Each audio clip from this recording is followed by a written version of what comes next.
Hello and welcome to the Disc Junkie YouTube channel. Another year of music and another year-end list 2 months late. Thanks so much for tuning in, and let's jump straight into my top 25 albums of 2025 with 5 honorable mentions in no particular order.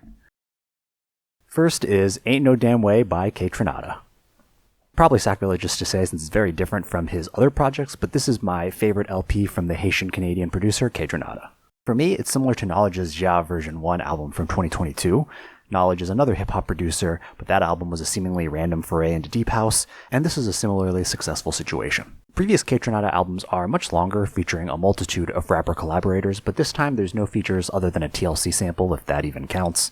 Instead, Kaytranada delivers punchy, instrumental, sunny, funkadelic house tracks. Just listen to the groovy bass line on the opener Space Invader, and tell me you're not going to dance. The whole track list flows very smoothly. It's a bit low-key, but overall this is a very fun and upbeat album. I hope Kaytranada continues exploring this sound.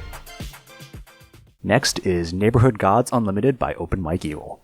Mike's whopping 10th studio LP, an artist I've listened to on and off for several years, and an icon of underground hip-hop. Mike's always had a clever way of taking random, mundane topics and spinning them entertainingly. His delivery is understated, but his wit is undeniable, and he does it over mellow, slow, lo-fi beats. I love all of his nerdy, esoteric references too, as that just gives his music so much more character. I love the tracks Contraband and Almost Broke My Nucleus accumbens back to back. They match each other's relaxed energy, and their snappy guitar and keyboard loops are addicting. His rapping can seem casual, but there's no doubt Mike is an expert, especially on the end of Contraband. He finds his pocket, and the trippy, jazzy Kenny Segal beat brings it together. The song Okay But I'm the Phone Screen is funny in an unfortunate way, as Mike laments dropping his phone in the road before it gets run over. Aside from the major inconvenience, he's sad about losing personal notes and rap memos he didn't back up. Yeah, it's a first world problem, but his personality is so down to earth that the overall message is very relatable and tragic. Just a very quirky, easy to listen to record, probably my favorite Open Mike Eagle album. Following up is Ego Death at a Bachelorette Party by Hayley Williams, the third solo project of lead singer and only constant member of the iconic pop-punk band Paramore. It was released independently in a most interesting way. On August 1st, Hayley essentially surprise dropped 17 individual singles onto streaming. This left fans pretty confused and unsure of whether to even call this an album. I kinda wish Hayley just left it at that, as that would have been such a unique way to package a project. Every fan would have had their own distinct listening order. A month later though, Hayley did formally release this album with 3 tracks added, and I'd say it's her best solo record yet. A great collection of indie pop and rock tracks, and even at 20 songs, it doesn't overstay its welcome. There's not a lot of low points. Lyrically, it's kind of what you'd expect from an emo pop singer: introspection, antidepressants, and literally experiencing ego death at a bachelorette party. For me, the more positive and flirtatious moments are the highlights, like Love Me Different and Discovery Channel. As a vocalist and songwriter, Hayley Williams has been a star for a long time, and this just keeps that trend rolling. Next is another hip-hop honorable mention, Electric Chair by Cities of Eve. I've listened to a few albums from underground Memphis rapper and producer Cities of Eve, but this is definitely my favorite. Maybe I have homework to do, but this is my first time hearing like vaporwave rap. To me, it's appealing in the same way cloud rap is, which is to say the performance and rapping itself is not super flashy. Rather, it's the surreal, warping production I really enjoy. It's messy and formless, but beneath the chaos, there's some really unique artistry happening. Just listen to the alien vocal sampling on Way Higher States. Whatever soul song was used as the source has been rearranged beyond recognition. Several tracks don't even have lyrics and are really just lucid ambient vaporwave songs. It's very vivid and psychedelic. Again, the rapping is rather loose and even gets buried under the lo-fi production sometimes, but it complements the lethargic vibe. The end result is almost like hypnagogic pop. It's really cool just how genre-bending this project is. Certainly an odd release, but for me the experimentation pays off. If you're looking for something trippy and esoteric, but also soft and mellow, give this a shot. Speaking of cloud rap, my final 2025 honorable mention is O by Isaiah Tiji, an artist I know nothing about. I only stumbled upon this through RYM or Album of the Year, but I'm glad I did. Even though it's 90 minutes, it's just one of those trap albums that has this hypnotic, weightless quality where the runtime hardly matters. I'm not bored at any point listening to this. Again, unfortunately, I don't have much context to give on Isaiah. He seems like a pretty niche underground artist, although his Spotify monthly listeners is pretty impressive for whatever that's worth. Just based on the sheer volume of 37 tracks, this certainly seems like a throwaway collection, but man, something about this just keeps me coming back. The production is glossy and airy, but distorted and blown out at times, adding to the demo impromptu vibe. The rapping is indirect and slurred with autotune, but it's integral to the floaty, detached atmosphere. Very DIY internet rap that I just think is done well even for as casual as the presentation is. Probably not for everyone, but if you're working on a project or sitting at a desk for a long time, I think that's a good scenario to give this a try. Alright, before we move on, it's time for one of my favorite segments, the Just Miss list. I'm not a full-time YouTuber or a legit music publication. I listen to a lot of music, but I miss stuff. That's why I have a Just Miss list, where I highlight year-old albums that didn't get highlighted on my last year list because I just missed them. I didn't get to them in time. For whatever reason, I found several really impactful albums from 2024 a year later. I have 2 LPs to shout out, and even a couple of great candidates will just miss the Just Miss list. But I'll start with Heavy Metal by Cameron Winter. Brooklyn frontman of the indie rock band Geese dropped his debut solo album in 2024. Sorry, but spoilers, Geese will not be appearing on this list. They're cool, but I think in a solo setting, Cameron's unique off-kilter style and personality shines much more brightly. This avant-folk alt-country album has Cameron in equal parts solemn and erratic. It's unpredictable to say the least. But the piano tracks in particular peak so high. Like the raw, introspective, and gorgeous Drinking Age, it's soul-bearing and Cameron gives a phenomenal vocal performance. You really feel his emotion and even loneliness pouring through the lyrics. His singing voice in general, I honestly can't tell if it's odd or beautiful. It can sound gorgeous in a traditional sense, like on the chorus of Love Will Be Revealed, but also there's points where he's seemingly drunkenly slurring every word and his delivery feels stream of conscious. Like on $0, which, man, what an astonishing song. Another beautiful and forlorn ballad, but halfway through Cameron starts having like a religious convulsion on the mic. It's a very strange mix of absurd and hilarious, but also genuine and manic. Such a fascinating and standout song. And for as odd of a crooner as Cameron is, musically this album is lovely. From bluesy piano to rustic Americana and even touches of folktronica, the arrangements are really warm and soulful. If you love singer-songwriter and folk music and want something unique and left field, can't go wrong with this. My second 2024 record on this year's Just Miss list is Fundamentals Volume 5 by Brother Tiger. A coworker recommended Brother Tiger's 2023 self-titled to me, which I really enjoyed. I moved on to Fundamentals Volume 5, the latest entry in a series of chill synthwave projects, and I just love this. Chill synth is a relaxed, slow genre of electronic that I don't know much about, but this has absolutely piqued my interest. This album in particular seems to have vaporwave influences too. It's got some wordless, spacey vocals, but is otherwise instrumental, and I just love getting lost in its calm, introspective atmosphere. It's mellow, warm, and welcoming. Even though it's very digital and technologic, there's some sort of analog or retro ethos. Listening to this almost feels like remembering something that never happened, if that even makes sense. Just a really transportative album and premium, liminal late-night driving music. Maybe it just randomly hits a comforting sweet spot in my brain, and other listeners won't find this as exciting, but I adore it and am very happy to continue deep diving the Brother Tiger catalog. In fact, he even has a stellar collab with producer Hotel Pools from 2025 titled Paradigms. Brother Tiger does much more singing on that, where he also excels. If I really wanted, I could have squeezed it onto my honorable mentions, but I'll just give Brother Tiger his well-deserved spotlight on the Just Miss list. Okay, it's time to kick off this ranked top 20, and I'll start with Where's My Head by Rich Brian. The Jakarta pop rapper drops his third LP. I have a soft spot for Rich Brian, an Asian rapper who went viral and has maintained popularity for nearly a decade.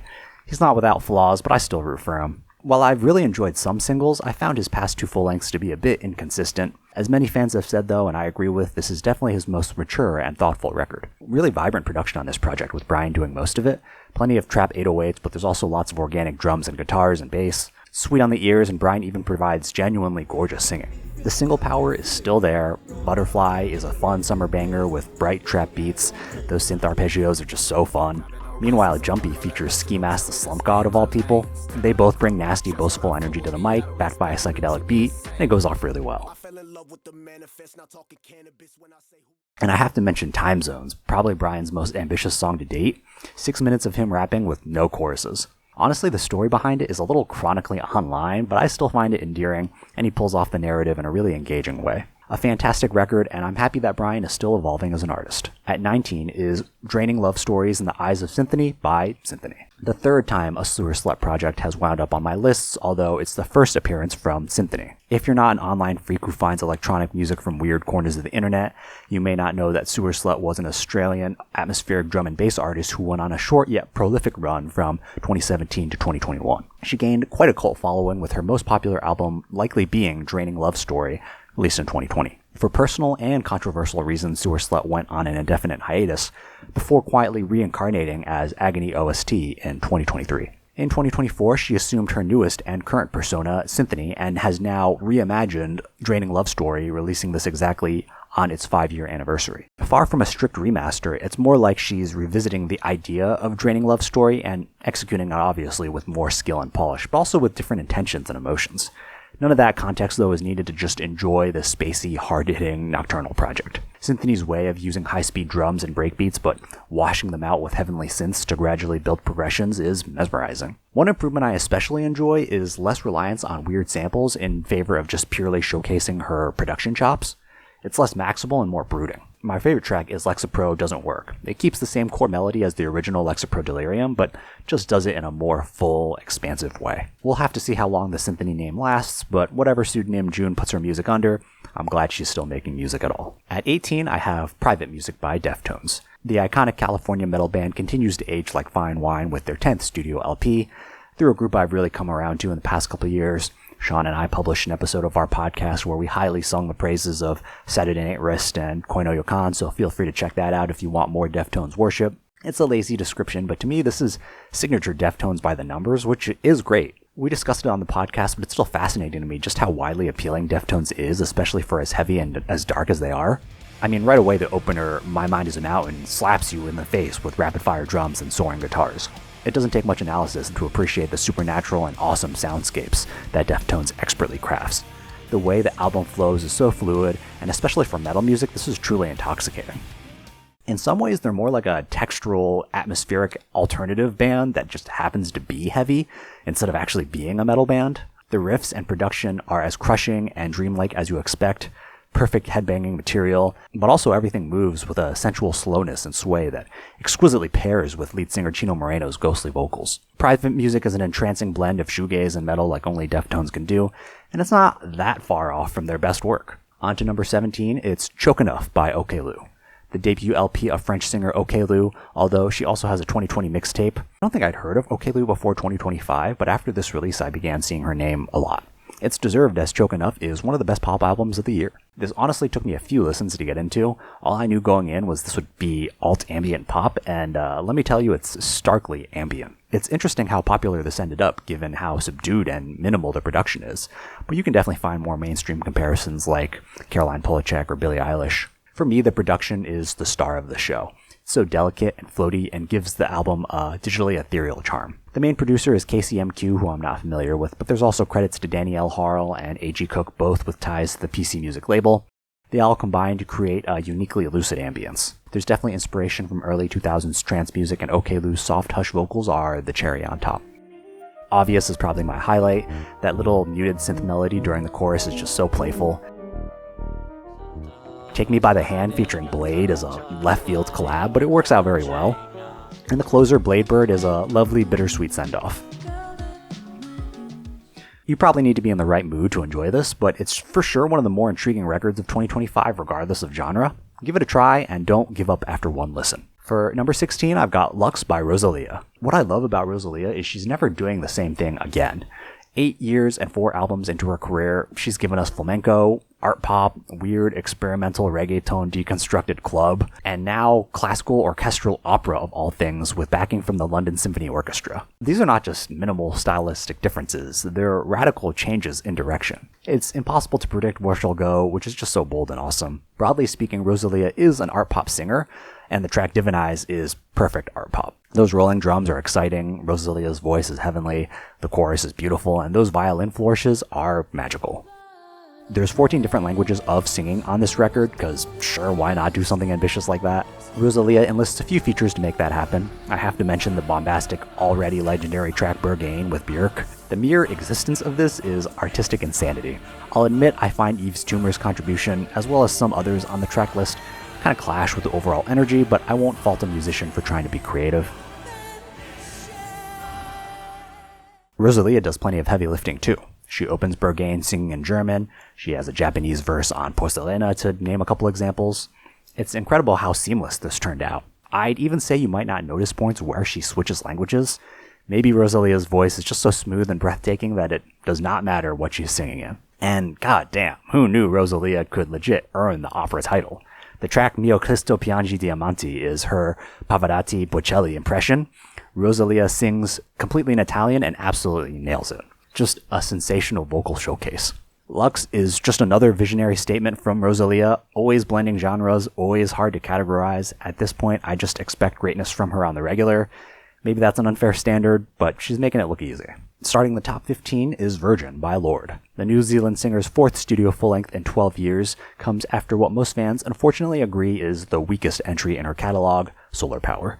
I have to agree, and I'm not happy to because I hold pure heroine and melodrama in extremely high regard. Thankfully, this is a strong return to form. As usual, Lorde's lyrics are personal and direct. She explores body autonomy, gender identity, and of course how skyrocketing to fame at 17 years of age drastically changed her life forever. Since she's pretty close to me in age, she's one of the artists that I can kind of say I've grown up with. Of course she doesn't know me, but it's been really interesting seeing her mature and evolve on a relatable timeline. Musically, this is Lorde's most electronic album by far, even featuring garage and industrial elements. For example, I love the glitchy beat on the chorus of Grown Woman. Still though, there's a great blend of organic instrumentation like on the track Shapeshifter, which has these very regal violin swells during the chorus. Vocally, Lorde is as impressive as ever, and it's great that even a dozen years into her career, her moody style of catchy dance pop with an alternative edge remains unique. Is this as mind-bending as Lorde's first two projects? Probably not, but it's still a rewarding listen, and I'm glad she still has it in her to create meaningful music. At 14 is the voiceless master of soulful guitar, Hayden Pettigo with I'll Be Waving As You Drive Away. Hayden has several records and already climbed to the 6th spot on my 2023 list. An artist in the American primitivism genre, which is a finger-picked acoustic style blending traditional folk and country. It's predominantly instrumental, so you really soak in the bare beauty of Hayden's rustic, expert guitar work. This LP compared to Hayden's last is more upbeat. Both are magnificent, but The Happiest Times I Ever Ignored, even from the title, is more forlorn, slower, and includes longer ruminative pauses. This time around, the guitar is faster and the soundscapes are even a bit mystical. For example, the dreamy track Smoked features almost cosmic new age choir vocals. It's like he's using his guitar to paint a romantic impressionist storybook of his home, the Texas Panhandle. It's gentle and evocative of empty space, but not lonely. Rather, it's peaceful. Take the light touches of piano on the track All the Way Across, which are warm and welcoming. It's remarkable how expressive Hayden's music is without a single lyric. And of course, his technical skill cannot be understated. Hayden's guitar playing is minimal yet impressive. I wasn't aware till writing this that Hayden's most recent 3 LPs, all featuring motor vehicles in the artwork, comprise a trilogy chronicling his journey of leaving Texas. Other than song titles, you have to use your imagination to draw conclusions about the story he's telling, but that's part of what makes Hayden's work so special. If wondrous, atmospheric acoustic guitar sounds like your thing, then you should give this a spin. Also in 2025, Hayden collabed with Oklahoma City sludge metal band Chat Pile to release yet another fantastic album. Maybe it'll wind up on next year's Just Miss list, as I'm still working my way through that record. For number 13 on the list, I've got Patience Moonbeam by Great Grandpa, the third LP from the Seattle indie rock band. Admittedly, there are many bands operating in the sentimental indie folk rock realm with country qualities, but what makes this more unique is the stellar production and grand backing instrumentation, giving it a kind of dark theater or chamber vibe. The album is as epic as it is pretty. The arrangements are so careful yet weighty and creative. The band seems to be experimenting with their identity as a lot of styles are captured throughout. Plenty of great standout moments like the song Ladybug. Does it feature some pretty millennial-esque whoops? Sure, but the mashing of different genres, singer Al Main's up and down vocal inflections, and the extravagant layering of singers and instruments just comes together so expertly. The track Doom is an artsy alt-rock, almost grungy song that accurately gets pretty doomy at times as the rhythm significantly slows and tunes down, making for some really awesome build-ups. The last track, Kid, is a gorgeous emotional closer that includes callbacks to previous songs, Emma and Doom. I love cohesive albums, so I appreciate Patience Moonbeam for coming through, even if the connecting thread is subtle. Overall, just a really well done, dynamic, and touching indie rock record. On to number 12, Jellywish by Florist. With back-to-back releases, Brooklyn band Florist makes their second appearance on my lists after their 2022 self-titled. I appreciate that record for its light experimentation via sci-fi-esque synthesizers and ambience. This time things are more straightforward, but it's still well-executed, intimate indie folk with delicate guitars. If you're looking for tender, gentle music to cry to, then you've got it. Lead singer Emily Sprague has a lovely, disarming voice that cuts right to the heart. I feel the songwriting is overall slightly more impactful here than on the last LP. Maybe you don't need extra niceties when the themes are so heartfelt. This is the group's 5th album after all, so they're approaching topics they've explored before, like depression and mortality, but with a bit more stoicism and less angst. Emily's lyrics are poignant and existential. Take the song Started to Glow, which kicks off with, I'm thinking about dying again. The only thing that visits my head now. It's freezing cold. I just walked past a tree. The ice looks like a beautiful face staring up. Sure, it's forlorn, but there's resilience there too. Emily's pointing out the profound sadness, but also beauty in the natural world around us. You can't have one without the other. It's very emotional, but sonically sweet and soothing enough to make the end result somehow comforting. The almost titled track Jellyfish has a lovely sort of country sway to it. Also, the name Jellywish, how adorable is that? Sparkle Song is a love song that I wish I could write. You and me running till we both want to lie down. I worry that I don't give enough, and you easily give everyone love. Why is it so hard to be a good person? Whoever Emily wrote this song for, they better have treated her right because love songs of this quality and depth do not grow on trees. Jellywish is a terrific album, a tight hug, and a shoulder to cry on. Just missing out on the top 10 at 11 is Hopefully by Loyal Carner. London rapper Loyal Carner has been making waves since his debut in 2017, although 2025 was my introduction. Now I feel I've been missing out because this really impressed me. Primarily I'd call this hip-hop, but Loyal sings plenty, so the album dances gracefully between neo-soul and jazz rap. The tone is generally pretty reserved. The album also features plenty of lovely guitar accompaniment, creating a sort of slacker rock vibe.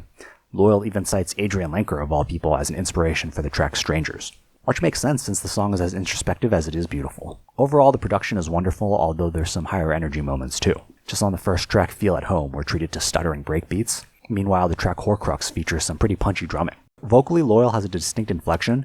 His voice is very low on the register, reminding me of King Cruel, and I appreciate when he strains to hit higher notes. You hear his voice crack a few times, but he leaves these subtle, authentic blemishes in. Lyrically, this is pretty laid back. Mostly Loyal is rapping about appreciating what's in his life, specifically his family and being a father. He has a poetic, almost spoken word style that I find appealing. His calming voice paired with luscious instrumentation just makes for really pleasant music.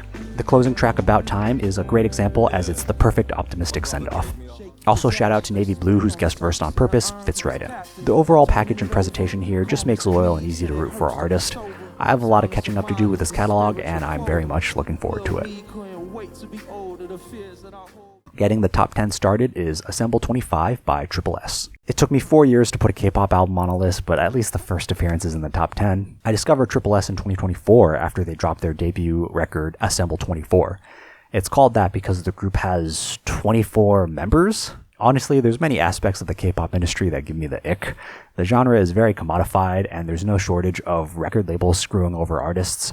But let's focus on the positive, as this is really such a fun, infectious, energetic album. Not ashamed to say plenty of these tracks get regular usage from me at the gym. It's not reinventing the wheel, but a lot of the songs just happen to land with me, whether it's the booming, vibrant production on the track Are You Alive, or the big, catchy choruses on Detective Social or Too Hot. We're really all over this project. I don't know Korean, but the hooks are memorable nonetheless. Like the best K-pop has to offer, this record seamlessly blends many influences together. Dance pop, R&B, trap beats, rap verses, and I feel like I'm even hearing elements of Japanese city pop too. Could be wrong there. Overall, just a great pop album, loaded with bangers, short and sweet, not even 30 minutes long.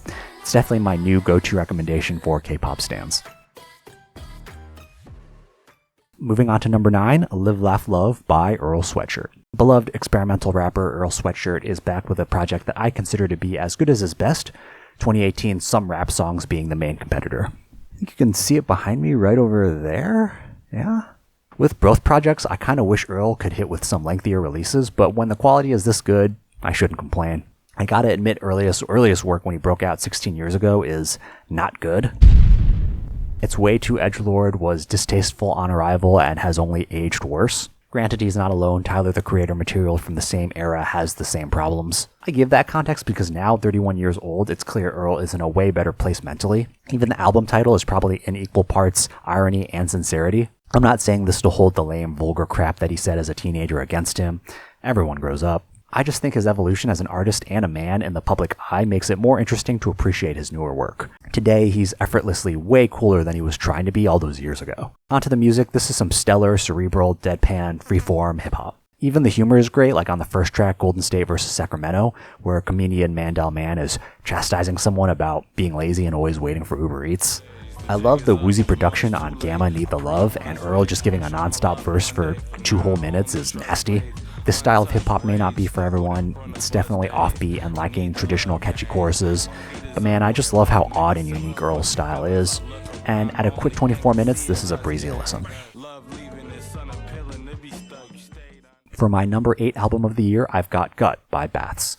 California musician Will Wiesenfeld's 4th studio full-length and first in 8 years. I've vaguely known of Bats for a little while, but 2025 was my first time I properly took in his music. I checked out but didn't love his 2010 debut Cerulean, but its surreal, glitchy, indie-tronic aesthetic had me willing to give him another try, so I skipped to the newest project, and I love it. Released through his own label Basement's Basement, this is unapologetically weird. The lyrics are very sexual and queer in an almost cynical way. It's not horny as much as it's animal and perverse, acting on gut instinct, if you will. It's a bit in contrast with Will's light, airy vocals, but he'll also randomly break out scream lines now and then. Top it all off with wonky, densely layered production, mixing engineered and organic instrumentation, and you truly have an artist with few comparisons. The tracks Eden and Chaos are as danceable and catchy as this strange style can be, and so is the song Sea of Men, on which the guitar, bass, and piano all have a nice bounce. Meanwhile, Will has these lines, "Carnal is a normal mode, fucking all the men in droves." There's that unabashed homoeroticism, but the lines are backed by quirky ad-libs where he goes, "That's that. That's that." Then he shifts into a genuinely beautiful falsetto to deliver the chorus. All of it in tandem is just so weird. There's no better word. I love the songwriting, like on track 3, Peacocking, the way the entire pitch shifts up and down for the chorus and verse. It's simple yet odd and memorable. And the 7-minute closer, The Sound of a Blooming Flower, is a wonderful send-off with ornate classical piano. This record is an eccentric, terrific melding of glitch pop and indie rock. It's worth checking out purely because Bats is such a singular musician. At number 7 is Bugs Forever by Gumshoes. A random discovery for me and why I love doing these lists. Probably my pick for most underrated or underappreciated album of the year, mainly due to being such a hidden gem. There wasn't much I could find online about this project, but it apparently is the one-man band of Sam Sparks in the UK, and this is his 4th studio LP. His 5th actually just came out on January 1st, 2026, titled Happy New Year, so maybe that'll end up on next year's list. This is a zany collection of catchy indie pop with Sam's skill and passion for the genre, as well as his distinct personality setting it apart. I love the overall sound and production, plenty of fun, varied instrumentation like the video gamey xylophone and recorder on Little Things, or the piano solo on Supermoon. There's a twinkly bedroom aesthetic, but the recording quality is very professional.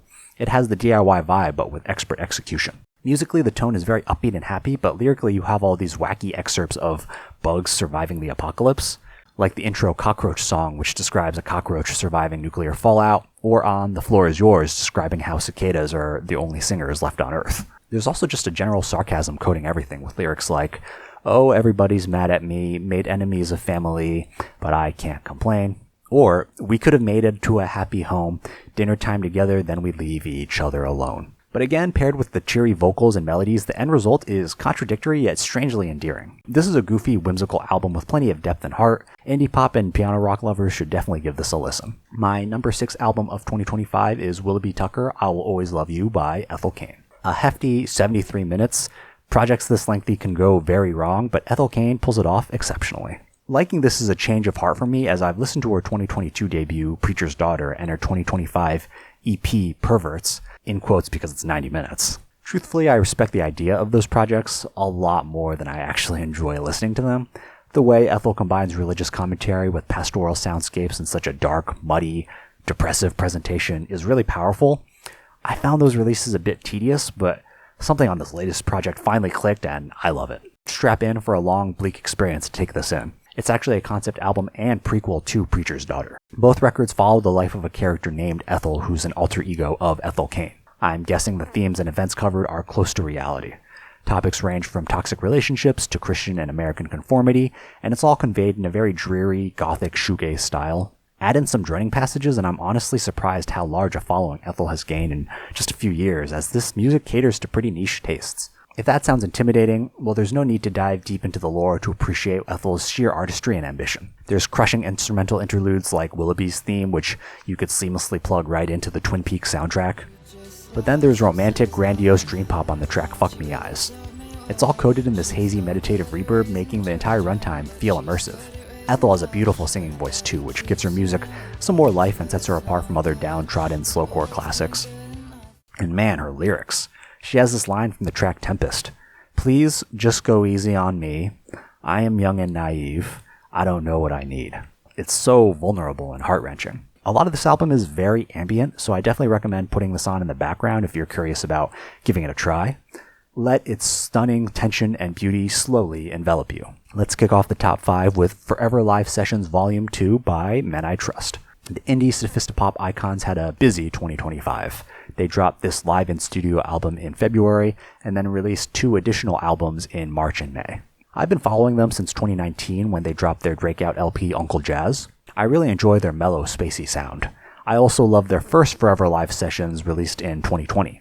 They do this DIY, soft rock, intimate, and almost ambient style elegantly, so it makes sense for them to do live and studio recordings, and I'm grateful that they came through with a sequel. I had trouble finding much on these 2 albums' backstories.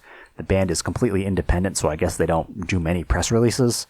I suppose they just enjoyed each other's company during the pandemic, recorded music together in their garage or home studios in Canada, and liked that so much they did it again. With these projects, the band is really just giving you another helping of some of their best tracks. I say that because it's not like they're a jam band adding totally new progressions. They're mostly just performing the songs as normal with some differences in guitar tone and soloing and some slight rawness added, but they're just such a hypnotizing act that I love hearing their songs replayed even with minimal changes. Of course, I must shout out lead singer Emma Plou. Her vocals are intoxicating in their gentleness. Also, their rendition of the 2022 single Billy Toppy is unexpected. It's a legit gothic post-punk song, which I did not know this band could pull off so well. It goes way harder than any track in their catalog, and it's a banger. Definitely has me curious how well they could pull off this style for an entire LP. To me, Men I Trust have always had an underlying sort of 80s throwback vibe. They remind me of late-era Police, and that nostalgia just adds an additional mystique. I don't know if that makes sense, but this band is just so smooth and groovy while simultaneously being so subdued. They're like the soundtrack to walking through a peaceful dream. Coming in at number 4 is Lotus by Little Sims. No stranger to these lists, as this is my 3rd shout out of the UK hip-hop titan who's been one of the best rappers in the game for years. This project centers on the very public fallout between Little Sims and producer Inflo, and seemingly by extension his wife and singer Cleo Sol. For context, Sims lent Inflo 1.7 million British pounds, the majority of which was perhaps irresponsibly used to fund an extravagant live show for Inflo and Cleo Sol's music collective Salt. Inflo never paid the loan back, which led Lil Sims to sue him, effectively ending their friendship. This is a celebrity breakup for me, as literally the last time I was on camera singing the praises of Little Sims was after her last LP, No Thank You, where I gushed about the beautiful musical partnership between Sims, Inflo, and Cleo Sol. In general, I love Salt's lush, epic brand of soul music. Even without those 2 frequent collaborators, though, Sims stands tall and wastes no time. The very first track is a direct, scathing confrontation aptly titled Thief, with Sims expressing genuine hatred for Inflo over fiery post-punk instrumentation. Other sections of the album are more stripped back with crisp live drums and warm bass. Overall, the production is wonderful. Lyrically, Sims explores betrayal and isolation, like on the beautifully heartbreaking track Lonely. It's clear this situation has really demoralized her, and even though Sims has expressed vulnerability in her music before, every time she does, it feels genuine and empathetic. She's fantastic at conveying relatable emotional struggles. I love too how in this moment of loneliness, Sims turns to her friends for help and love. The tracklist is bursting with features. Obenjar, Moses Sumney, Michael Kiwanuka, Yusuf Days, Sampha, Lydia Kiddo of Jungle, the list goes on. Blood is another standout as Sims and rapper Wretch32 simulate a tense conversation between a brother and sister who've grown apart, but no family ties can never be broken. Similar to We Cry Together by Kendrick and Taylor Page, the way they go bar for bar to perform a dialogue as much as it is a song makes it easy to get absorbed in the narrative. It doesn't directly address the Inflo situation, although there's obvious topical discussions of caring about loved ones and staying together through thick and thin. Little Sims, man, she just keeps putting out stellar work. I hope she recovers from this ordeal and keeps channeling her emotions into her music like only she can. My 3rd favorite album of 2025 is one of the year's landmark releases, Let God Sort 'Em Out by Clips. The long-awaited comeback from the fabled re-up gang Virginia rap duo Clips, consisting of brothers Malice and Pusha T. An album that for a long time nobody knew if it would even happen, but it was prayed for, and those prayers were answered most majestically. Even though Clips only has a few projects, they're classics. Of course, their first 2 LPs, Lord Willin' and Hell Hath No Fury, are fantastic and still hit hard all these years later, but I also love their 2005 mixtape, We Got It For Cheap Volume 2. Due to personal and legal issues, the brothers went their separate ways in 2010. Malice released a couple solo albums, and of course Pusha T signed with Kanye's Good Music label. But finally in 2025, the stars aligned, and we were blessed with Clip's fourth studio full-length. This project honestly took me several listens to love. While it's still in the same aggressive gangster rap style as their previous work, the execution is definitely modernized. It's less of a throwback than it is them updating their sound, but the end result is still pretty fucking awesome. Previous Clips records were produced by the Neptunes, a duo composed of Chad Hugo and Pharrell Williams. They ironically also became embroiled in a legal dispute leading to their breakup, so this time around Pharrell takes production duties on his own and provides ample vocals. His beats are creative and his voice is angelic, which might seem odd given the rapping is so savage with references to drugs and gun violence. However, it's clear that Malice is still exploring his relationship with God, so there's plenty of mentions of Bible verses, the devil, and the afterlife. Everything comes together triumphantly. I mean, just listen to the closing track, By the Grace of God. So uplifting and harmonious, it's definitely grown man crying material and one of the best songs of the year. Outside of the religious angle, there's a lot of what you'd expect. Mentions of drug dealing and money with arrogance and clever wordplay. But what I really enjoy is Malice and Push getting introspective. Since they're brothers, they have incredible chemistry, but they also provide similar yet different perspectives on shared experiences, like the passing of their parents on the intro, The Birds Don't Sing. Kendrick and Nas obviously give killer features, but I'm most impressed with Tyler the Creator's feature on POV. He's not really cut from this coke rap cloth, yet he matches the vicious energy and gives an outstanding verse. Prior to this release, I was of the mindset that Clips was criminally underrated in the hip-hop canon, but thankfully they're back in their well-deserved limelight in a huge way. One of the hardest-hitting and expertly crafted rap albums probably of the decade. But in a year filled with incredible hip-hop releases, my favorite has to go to Alfredo 2 by Freddie Gibbs and The Alchemist. If I had a nickel for every earth-shattering coke rap album that dropped in July of 2025, I would have 2 immaculate nickels. I struggled on whether to go with Clips or Alfredo for this spot, but ultimately I think the replayability of some tracks on Alfredo 2 narrowly secure the victory. Gangster rap kingpin from Gary, Indiana, Freddie Gibbs reunites with California producer and mob boss of hazy, lavish samples, The Alchemist. The sequel to their 2020 project, Alfredo, although it's their third collaboration. The 2018 triple effort record, Fetty, which I think is very underrated, also featured rapper Currency. If you liked Alfredo, then you should like Alfredo 2 since it's basically a seamless continuation. Another day at the office for these two whose styles complement each other perfectly. Freddie's as confident and cutthroat as always, and he was born to rap over lo-fi guitar loops.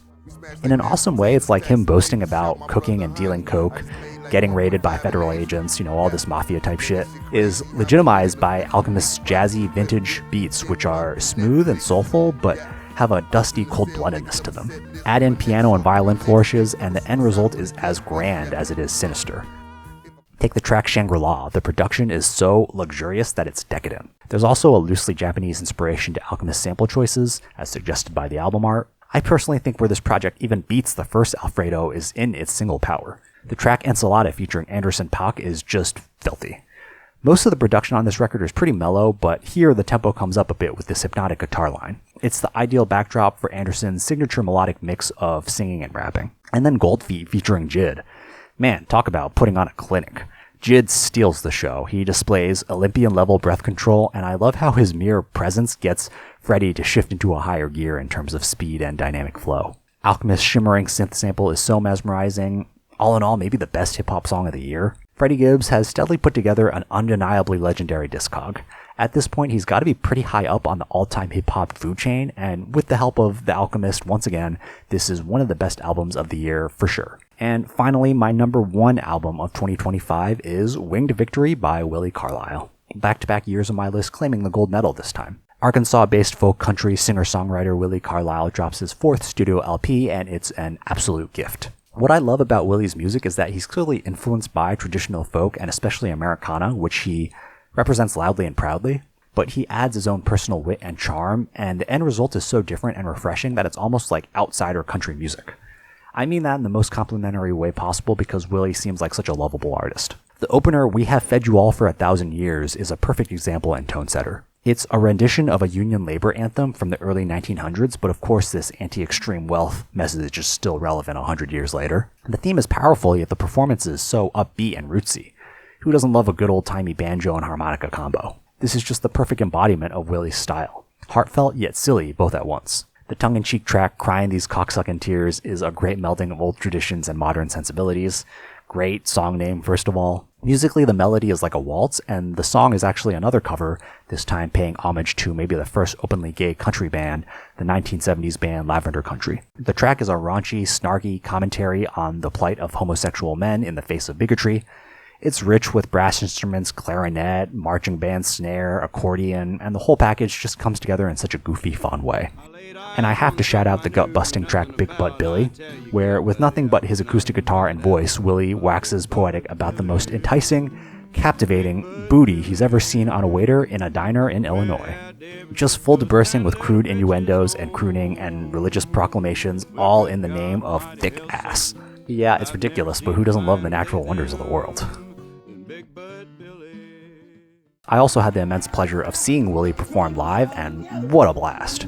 Whether it was the constant costume changes or using a whole host of props, Willie has such a charming way of reeling in a crowd. It was everything I love about passionate DIY musicians, embracing communal spirit, putting everything into what they love, and giving a one-of-a-kind performance. Winged Victory is a fantastic album and my favorite of 2025. It's brimming with personality and so unique. Can't say enough nice things about this record. Willie Carlisle, in just a couple of years, has ascended the ranks as one of my favorite singer-songwriters, maybe ever. And there you go, another wonderful year of music in the books. Please let me know if you end up listening to any of these recommendations. Of course, let me know if you have any favorite 2025 albums for me to check out. Please subscribe if you want to see more. Thank you so much for watching and listening. I really appreciate it, and I will see you next time.